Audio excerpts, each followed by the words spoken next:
Go to 2 Corinthians, chapter 12 is where I am. I intend to preach one more sermon on Corinthians next Sunday, 2 Corinthians next Sunday, but this is almost at the end of this letter already today. Please go to verse 7. It's a rather short reading of the text, 7 to 10. But this is a beautiful, beautiful passage.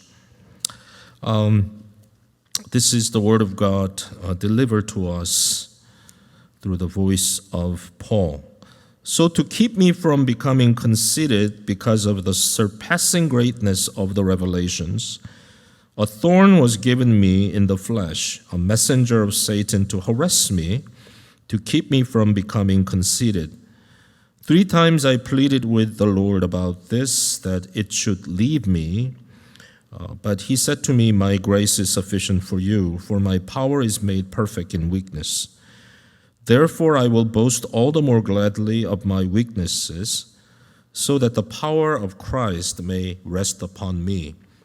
For the sake of Christ, then, I am content with weaknesses, insults, hardships, persecutions, and calamities. For when I am weak, then I am strong." It's one of the more famous passages in the Bible, in Paul's literature, Paul's letters, for its beauty in what it says, but also a bit of enigma that it is. What does it mean that when he is weak, then he is strong? What does it mean that he would boast in weakness? I want to challenge you today to really understand what Paul is saying here. And this is based on what Paul heard directly from Jesus. Majority of the sayings of Jesus himself are written in the Gospels, in the 4 Gospels, but Paul in few occasions gives us quotations of what Jesus said to him or what he knew of what Christ had said. For example, it is better to give than to receive is what Jesus said, but that's what Paul tells us. This is what Jesus said. But here in particular is what Jesus said directly to him. And that's in verse 9. "For he said to me, my grace is sufficient for you, for my power is made perfect in weakness." This is what Jesus said directly to Paul. And I'm very interested to know what Jesus said. Whatever Jesus said, I want to know. And this is what Jesus said, and I want to know what he meant by that. And that's why today in this message, I really want to dwell on this short verse, essentially verse 9. But I kind of have to explain what the context is. How did Paul receive such words, or what was the circumstance in which Paul heard such voice from Jesus? From chapter 10 and the following of 2 Corinthians, we have specific purpose, expressive purpose of Paul that we read about, why he's writing these words. And he's writing these words because he's trying to defend the authenticity of his apostleship. Now, being an apostle is a very special thing. Jesus called his apostles, and apostles are not called by others, but by Jesus. And we know that the original apostles are the 12 that Jesus called, and Jesus lived with for essentially 3+ years. Paul came on a little later after Christ ascended, but there's no doubt in Paul's mind that he was called directly from Jesus, because Jesus appeared to him on the road, on his road to Damascus to persecute the church, and Jesus appeared to him in glory and said, "Paul, Paul," or "Saul, Saul," that was his name then, "why do you persecute me?" And Jesus didn't just say that. Jesus also told him that Paul was a chosen vessel. Paul was selected out by Jesus to be the light to the Gentiles, especially to carry the gospel of grace and faith to non-Jews. That's why you're called. And Paul knew this very well, and he defends his ministry to the Gentiles, especially in the light of the challenges of Judaizers, those Jewish teachers who said you must first become a Jew to become a Christian. And Paul vehemently went against that. Oh, no. Becoming a Jew is not a prerequisite for you to become a Christian in the work of the Holy Spirit. And as Paul was challenged over and over again, he continued to defend his apostleship. And the reason why he defended it is because he wanted to defend his message. He didn't want the gospel that he preached, the very authentic gospel that salvation by faith in Jesus Christ and his redemption, that gospel would not be compromised. He needed his apostleship to be authenticated, and that's what he does to the Corinthian church, because there were so-called the super apostles or the false apostles who claimed that they were the real apostle versus Paul. Really, Paul wasn't good enough to be an apostle. And Paul defends himself, and as he does it, he comes to chapter 12. And in this chapter, he talks about something that's rather amazing. He says 14 years ago, meaning 14 years before he wrote this letter, he had experienced this vision. In fact, he says, I don't know whether this happened in body or out of body. I wouldn't call it a dream, he says. Listen to what he says, chapter 12, verse 2. I know a man in Christ who 14 years ago was caught up to the third heaven, whether in the body or out of the body, I do not know. God knows. And I know that this man was caught up into paradise, whether in the body or out of the body, I do not know. God knows. And he heard things that cannot be told, which man may not utter. Some people take this and said, well, Paul was a mystic. This is the mysticism of Paul, this amazing, mysterious thing that he says. He uses the third person. I know this man who experienced it. He's really talking about himself. He was caught up into the third heaven. And you might say, what in the world is that? Well, this is a sort of first century Jewish cosmology. You have the first heaven, which is the very air you breathe. There's the second heaven of the space, the universe. And then the third heaven is where God is enthroned. This is the throne room of God. This is the heavenly sanctuary, right? And you might recall, for example, chapter 4 of Revelation, where John, the Apostle John, says, I heard a voice, and there was an open door to the heaven, and he was caught up into the heavenly place, and there he saw the throne of God with 24 elders seated around him. So this is the third heaven, so-called a heavenly sanctuary. And Paul says, I was there. I was caught up to that place, and whether I was actually physically there or not, I have no idea. He said, I just can't imagine. I felt so real. I felt that all my senses were alive, yet it's hard to imagine, physically being transported there. But he says, God knows. I don't know, but God knows. But it was real. He's saying, I tell you, this really happened.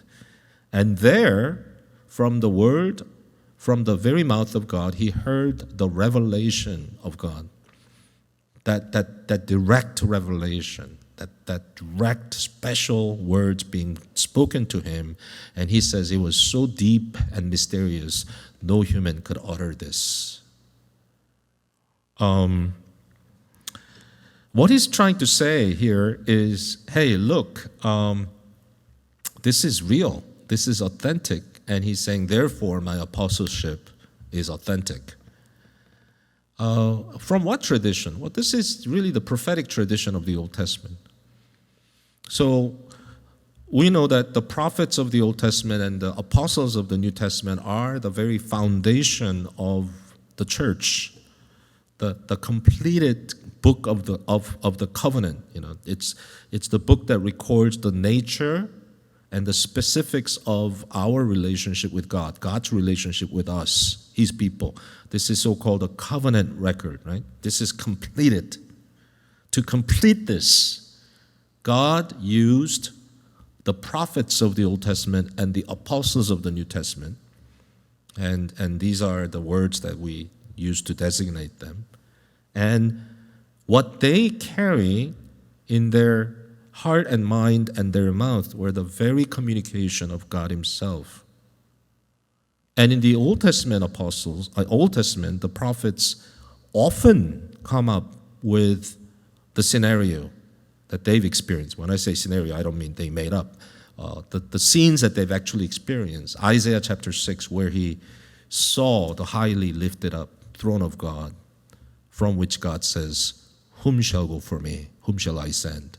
So he hears the voice of God. And that's like the third heaven. Chapter 1 of Jeremiah talks about the throne of God and him being called by God. Ezekiel chapter 1, Ezekiel says, "I saw the throne of God." In this case, the throne was mobile. He talks about that number of times in Ezekiel. So it's right in the prophetic tradition that these men are saying, we saw the throne room of God and saw God speaking directly to us. And here, Paul is essentially lining himself up in that same tradition. I saw the Lord. Now, you know that he saw Jesus in glory in the road to Damascus too. So this is about authentication of his apostleship. And with this, you would say, wow, of course, Paul's great. How can you say Paul is not a true apostle? Look what he says. But then there is a great turnabout. The great twist in his argument, which is in verse 7. He says, "So to keep me from becoming conceited because of the surpassing greatness of the revelations, a thorn was given me in the flesh, a messenger of Satan to harass me, to keep me from becoming conceited." Totally unexpected. Paul says, look, I want to tell you something else. That I have this thorn in my flesh, so something physically extremely, extremely damaging to him. It's painful to carry. This thorn in the flesh that has been really harassing me. Thorn in the flesh, that image is so vivid, right? Because you know what it is like to kind of have a teeny little thorn or a teeny little splint off from some wood or whatever it is that gets stuck at the tip of your finger, and how bothersome that is, how much it hurts. Therefore, you need to take that out somehow, right? And here's Paul explaining how his body has this thorn piercing right into him, and it wouldn't go away. It would stay there. Wow. Who gave this thorn? Well, it's very delicate. Thorn was given me in the flesh. Thorn was given me by whom? Well, it seems like there was a divine purpose in giving him this thorn, so maybe this is something about what God was doing. But at the same time, he says, this was a messenger of Satan to harass me. So when you have very specific issue of suffering in your life or in your body, I think Paul gives us a very good example of how to process it. It's really both and. It's not just one. This was a messenger, what Satan was using as an instrument to do what? To harass him. For what? To make him despair, to make him fall away from faith, to make him turn to God and say, God, I don't believe in you. In fact, you're horrible. How could you do this to me? And turn away from loving God. That's the purpose of Satan, for using this thorn in the flesh, but God has something totally different in mind. Where can we find an example for this? Well, the place that I can find an example is in the life of Job. Job is that very representation of suffering servant, right, in the Old Testament.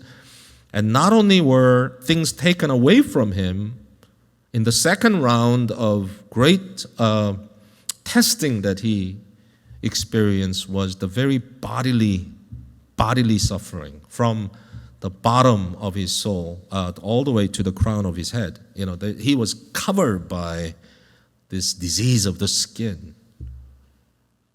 He had to take a broken piece of a pottery to scratch his body to just satisfy for a moment.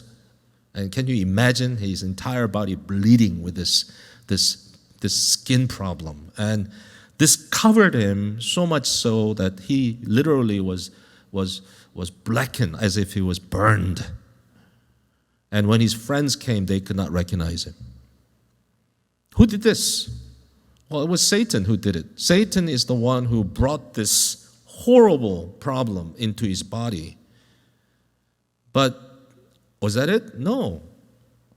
God allowed it. And this is a mystery of suffering. What was Satan's purpose? Satan's purpose was very obvious: to turn Job away from faith, to make him fall. This was an issue of temptation. But what did God have in mind? God was actually growing his faith. There's something different that God was doing. What Paul saw in the thorn in his flesh was definitely a reason for harassment, spiritual disappointment at times. But God had something else in mind. He prayed to God 3 times. He told the Lord, "Lord, would you remove this thorn from me?" 3 times, and that resembles what Jesus prayed on Gethsemane. "Lord, would this cup of the cross pass from me?" But how, even though he prayed 3 times, the Father would let it happen. And Jesus said, "Your will be done." And here Paul prayed to God, "Lord, would you remove this thorn?" He prayed it 3 times, but at the end of the day, Jesus said, "No, you will have it." And Paul said, "Your will be done." The important question is, why would he have it? Why?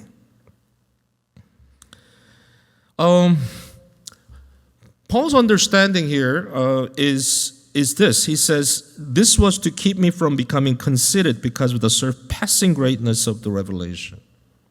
He says, the Lord allowed this thorn to be stuck in my flesh because otherwise I would be falling into the sin of Satan himself.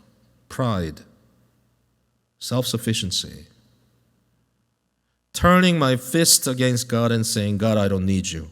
This is enough for me." Because why? Because the revelation was so great. It's not just singular revelation. There's a plurality of revelations. He's saying all sorts of things that no other man saw, but God has shown to me. Somehow that would make me, this sense of superiority, this sense of I'm the super apostle, I'm the super duper apostle. All the rest of you are nothing. In order to prevent him from becoming conceited like this thorn was stuck in my body. This thorn was always reminding me, I can't do it on my own. It's amazing. So what he's essentially saying here is that not only is the fact that I was lifted into the third heavens, I saw the throne of God and heard these unutterable words of mystery, not only is that the sign of my authenticity as an apostle, I want you to know that my thorn is the sign of my authenticity as an apostle. Because I was such an apostle, God gave me this thorn so that I would be kept humble. What do we make out of this, though? What do we make out of this? What are you thinking right now as you're listening to this passage? I know you're listening very carefully. I could see that the expression on your face. And I hope even the ones that are listening on YouTube, I hope you're listening to it very carefully. And the question is, what do you make out of this? So what? What about me? What about the issues that I have in my life? I'll tell you this, though. I think there's there's almost a universal tendency of people to be problem-free, wanting to be problem-free. You know, we think it's great when somebody comes in a full package, right? So here's a person who's really physically attractive, athletic, artistic, brilliant, got the best job that pays him tons of money. He's such a genuine guy that everyone loves him. He's popular. Personality is so fit. There's nothing awkward about this person. Just beautiful. Is that you? Is that you? You know, there was once upon a time when I knew a young man like that. I looked at him at times. It was a guy. I'm a guy, so don't think this is strange. But I was literally attracted to him in a, not in that way, but in a way as a man, as a person. I have to be careful what I say. But what I saw in that was just an impressive character. Like, he's just all around. He's all American. I mean, you know that expression, right? He just got everything together. And it took me a while to see the other side, finally to see that man broken down as the man shared about the tragic past of some sort that really made him who he is today. And still there's a lot of darkness inside of his heart. And how I saw him fail. And it was hard. It was disappointing. But at the same time, this made sense.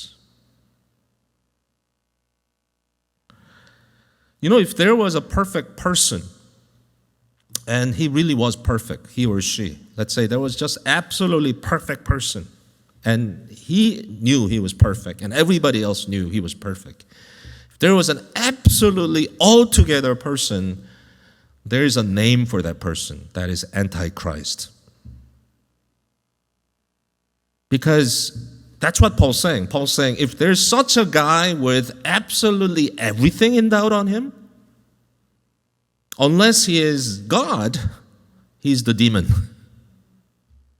Because without being checked of this kind of thing, one cannot avoid becoming conceited to the point of saying, I am that I am. And if you're not God, you are a demon.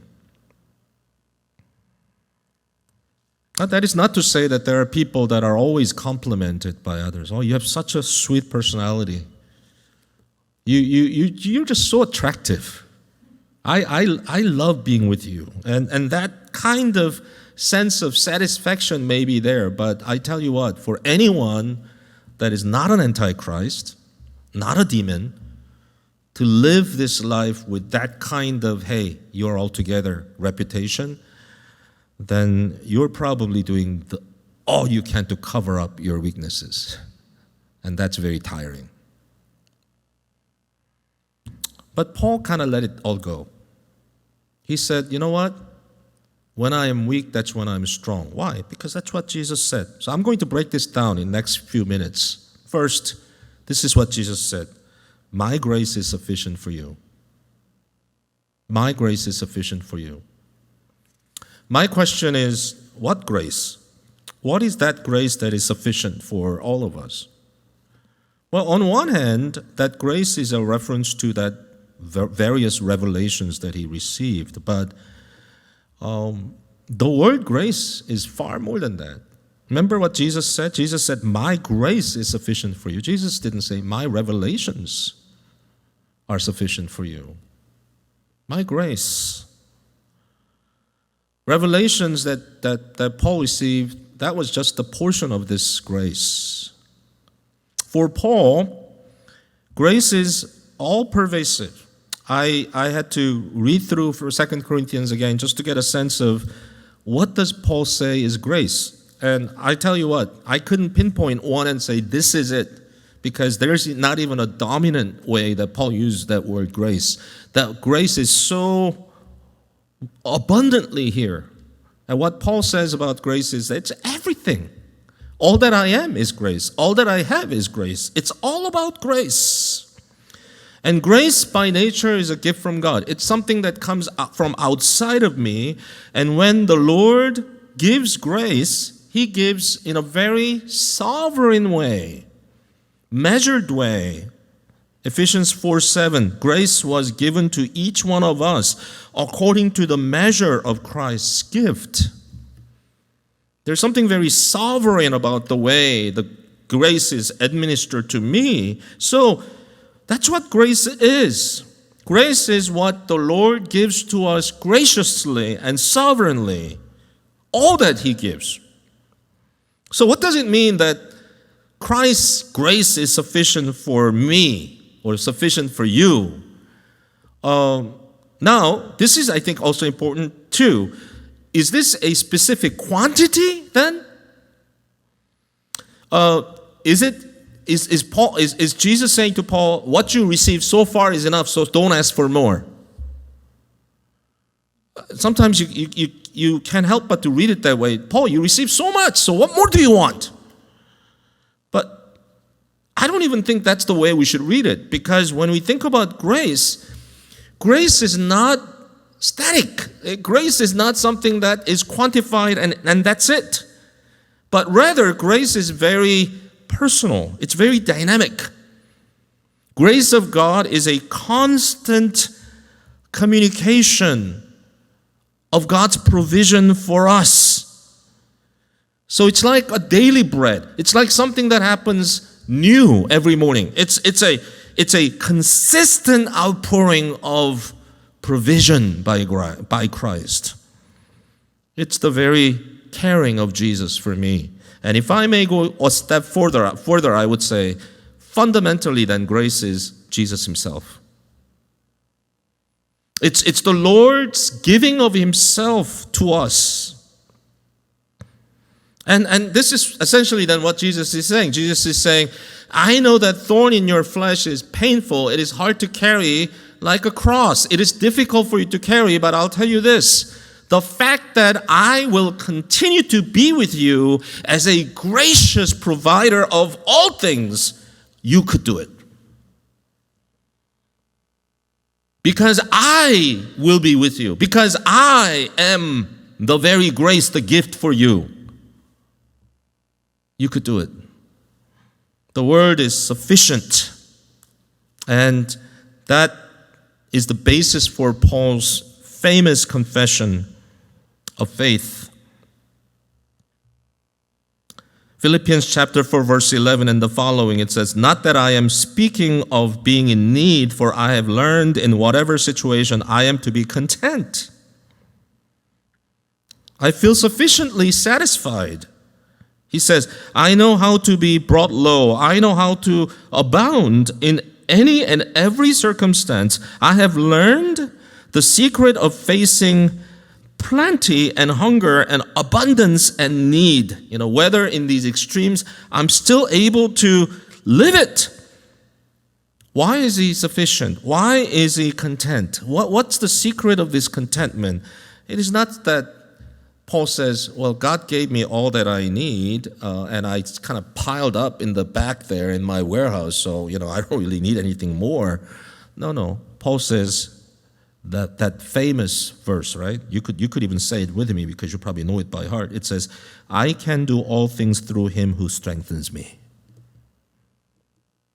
The reason why I am sufficient, the reason why I am content is because I can do all things through Him who continues to strengthen me. Because Jesus is the supplier of the constant strength for me, I am able to live a content life no matter what the situation may be. Even with the thorn in my flesh, I could still be satisfied with my life because Jesus supplies me with Himself. Well, I want to take this one step further. Right? Then, how does the power of God come upon Paul? And that's the second part of what Jesus said. My power is made perfect in weakness. My power is made perfect in weakness. And here is a great mystery. Mystery of weakness. Paul says in 11:30, if I must boast, I will boast of the things that show my weakness. 12:9, he says, therefore I will boast all the more gladly of my weakness. Something very similar all over, right? 12:10, 13:4, 13:9, where Paul continues to talk about my weakness, my weakness, my weakness. How do I become strong? It's not when I'm strong. I am strong when I'm weak. When I am weak, that's when I'm strong. How is this possible? Because Paul heard what Jesus said. Jesus said that my power is made perfect in weakness. And Paul says, therefore, I will boast all the more gladly of my weakness so that the power of Christ may rest upon me. How does the power of Christ rest upon me? It's interesting that the word resting is literally, it means to tent, to put a tent, to tabernacle. And it's very close to John 1:14, when it talks about the word that became flesh and dwelled among us. That word dwell means tented among us. The word of God became incarnate, made flesh, and dwelled, tented himself with us. And Paul's using that very incarnation language.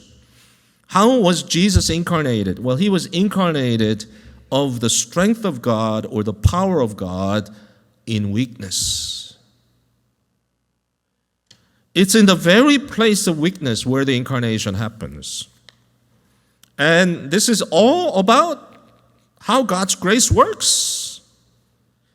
Abraham was given the promised son, Isaac, not when he was young and vital, not when Sarah was very fertile in her life. No. It was Ishmael who was given to Abraham by flesh because he was able to conceive this child. But no. When the child of promise was given, it's when his life strength was all spent. It seemed impossible, but that's when promise took place. When David fought against Goliath, it was very obvious to David and all those people who were watching, this is a terrible mismatch.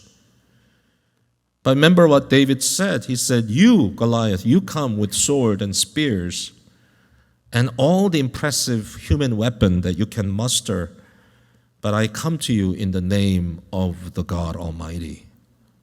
And as he said that, sounds very impressive, but all he had in his hands were a stick and a sling.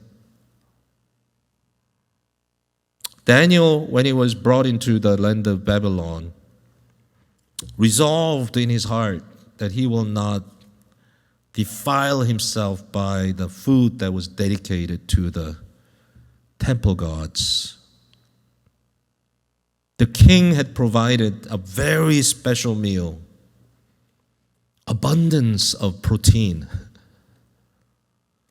But Daniel said no. Him and his 3 friends said, we will just eat vegetable and water. And that is not some advocation for vegetarianism. Now, this is not about the choice of diet you should choose, but what it's saying is that, hey, how did God show his power? It's when, humanly speaking, there was weakness. The setup was weak, but God tented on it with his power. The virgin in Nazareth, a woman named Mary. What do you think? She was the prettiest, she was the purest, she was the kindest. She was just altogether, yeah, she was a country girl, but there's something very special about her. God kind of saw that very special something like a treasure in her heart. God chose her to come upon her with power of the Holy Spirit. See, when you say things like that, you miss the point. She was not the most intelligent. She was probably not the most pretty. She was not necessarily the kindest and just a perfectly balanced character of all sorts. Not particularly because she was brave, but because she was who she was. The power of God came upon her. How about Jesus Christ himself?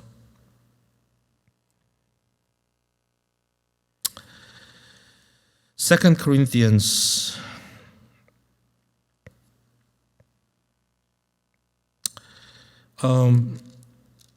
it's 13, where you have verse 4, for he was crucified in weakness, but lived by the power of God. You see, Christ was weak when he was nailed to the cross. Paul doesn't hide that. Paul says it's not like Jesus was so strong. He was like muscular. I don't know. I'm not particularly a fan of like portraits of Christ crucified, but it's if you ever see Christ portrayed as a man of man, like all these muscular body build and just hanging in there because he's like, I could do it.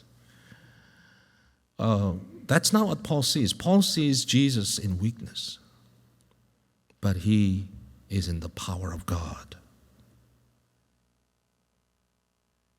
Now I'm going to bring this message to close. Now we understand this. Okay, it's the weakness in which God's power is demonstrated. How about you? What should we do now? We need to all be weak. Well, maybe some of you it's obvious because you know you're weak, and maybe there are certain weaknesses that are so obvious, and you say, "See, it's all along the case that because I am so weak, because of all the handicaps that I have, because of all the sufferings that I endure through my life, and because of all the faults of my parents, all the stuff that happened in my life, all these wrong things, because I am so weak of all weak people, that's why I'm able to do all these things, because God strengthens me." That's wonderful. I pray that God will give you a lot of encouragement that way too. But honestly, I hope this message doesn't then make you fake weakness. Like, bow your heads and just bend your back, and you begin like after this service, you all walk like an old man because you want to make sure that everybody knows you're weak. Because that's when you're strong, Act like you're really dumb. So I had to kind of dwell on this a little bit. What does it mean for me? What does it mean for us on an everyday basis? How is it that Christ would say to us, "My grace is sufficient for you, for my power is made perfect in weakness"? And how does this declaration of Jesus apply to me day in and day out? And it dawned on me that this was the very character by which we enjoy our salvation. And that is our faith. Listen carefully. Faith is active, meaning that nobody believes for you. You believe it. It's an active verb. You do it. You believe. It's actively yours. But by definition, faith is not asserting. Faith is what? It's receiving. Faith is a receptacle. It is something you receive. Faith is basically a reality of lack. It's the reality of deficiency. It's the reality of weakness. That's what faith is. Faith is saying, I actively come to you, Jesus, and I embrace you, not because I am able to, but because I need you.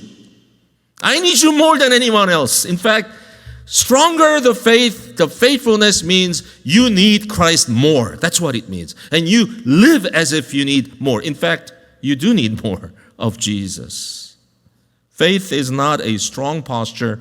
It is a posture of weakness. Faith. Somebody told me that faith, you are justified. By faithfulness, you're sanctified. And I kind of feel a little different about it now.